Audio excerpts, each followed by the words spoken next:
दोस्तों, जब हम राजस्थान के बारे में सोचते हैं तो हर किसी के दिमाग में थार रेगिस्तान के याद आता है, जो दुनिया के सब ट्रॉपिकल रेगिस्तान में 18वां सबसे बड़ा सूखा भूप्रदेश है।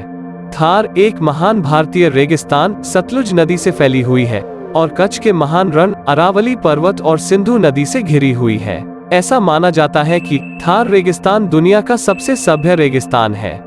दुनिया के सभी रेगिस्तानों में से हजारों साल पुरानी सड़कें, बुनियादी ढांचा और मानव बस्तियों के अवशेष थार में पाए गए हैं। वास्तव में अध्ययनों ने सुझाव दिया कि सिविलाइजेशन लगभग 50,000 साल पहले थार क्षेत्र में विकसित हुई थी। थार रेगिस्तान भारत और पाकिस्तान की सीमा पर फैला हुआ है। थार रेगिस्तान का लगभग 85% भाग भारत में तथा शेष भाग पाकिस्तान में है। इसकी सीमाएं गुजरात, हरियाणा और पंजाब तक फैली हुई हैं। हिंदू पुराणों में प्रचलित कथाओं के अनुसार हजारों साल पहले राजस्थान के थार प्रदेश में उत्तर से सरस्वती नदी बहकर हिंदू महासागर में विलीन होती थी। पूरा क्षेत्र हरियाली और प्रचुर मात्रा में जीव जंतुओं और वनस्पतियों से भरा हुआ था। लेकिन एक दिन नदी सूख गई और पूरा इलाका रेगिस्तान में बदल गया।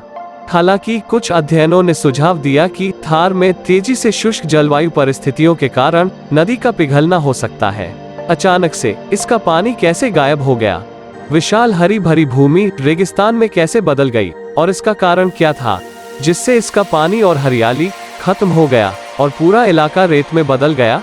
आइए दोस्तों, इस वीडियो में हम इसका कारण के बारे में विस्तार से बात करेंगे। हिंदू पुराण के अनुसार भगवान राम थार रेगिस्तान का निर्माण के लिए जिम्मेदार ठहराया गया था। इसके पीछे समुद्र देवता का भी हाथ थी। खैर, रामायण के अनुसार भगवान राम के वनवास के दौरान उनकी पत्नी सीता का अपहरण हो जाता है। जटायु के माध्यम से राम को पता चलता है कि लंका के स्वामी रावण ने सीता का अपहरण किया था। इसी सिलसिले में भगवान राम को अपनी पत्नी सीता की तलाश में आज के रामेश्वरम से लंका पहुंचने के लिए समुद्र पार करना पड़ा। उन्होंने कुछ दिनों के लिए समुद्र देवता से प्रार्थना की ताकि समुद्र का पानी घट सके और भगवान राम और उनकी सेना समुद्र पार करके लंका पहुंच सकें। हालांकि जब समुद्र देवता राम के विनम्र अनुरोध पर ध्यान देने में विफल रहा, इससे भगवान राम क्रोधित हो गए और समुद्र को सुखाने के लिए अपने एक दिव्य अस्त्र को स्मरण किया। वो थी ब्रह्मास्त्र। उसका अंत निकट देखकर समुद्र देवता भगवान राम के सामने प्रकट हुए और दया की भीख मांगी, परंतु राम ने ब्रह्मास्त्र को वापस लेने असमर्थ प्रकट किया, क्योंकि एक बार बुलाए जाने के बाद दिव्यास्त्र व्यर्थ नहीं हो सकता था। समुद्र देवता ने इस समस्या को हल करने का एक सुझाव देते हुए भगवान राम से प्रार्थना की कि दिव्य अस्त्र को भरत खंड की उत्तर दिशा में छोड़ने के लिए कहा, जहां राजस्थान में द्रुमतुल्य क्षेत्र कहा जाता है, जहां दुष्ट लोगों का एक समूह हमेशा इसके पानी खराब करने में लिप्त रहते हैं।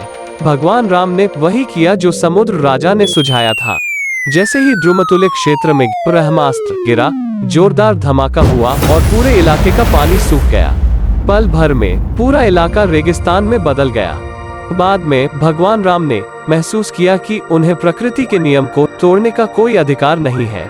इसीलिए भगवान राम ने उस क्षेत्र को वरदान दिया, जिसमें गायों के पालन के लिए उपयुक्त क्षेत्र और मक्खन, दूध, फल और जड़ों के साथ साथ उपयोगी मदद के लिए विशेष जानवर होंगे।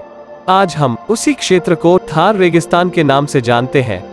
अगर आपको ये वीडियो पसंद आया तो लाइक, कमेंट और सब्सक्राइब करें। दोस्तों, इस वीडियो को देखने के लिए बहुत बहुत धन्यवाद।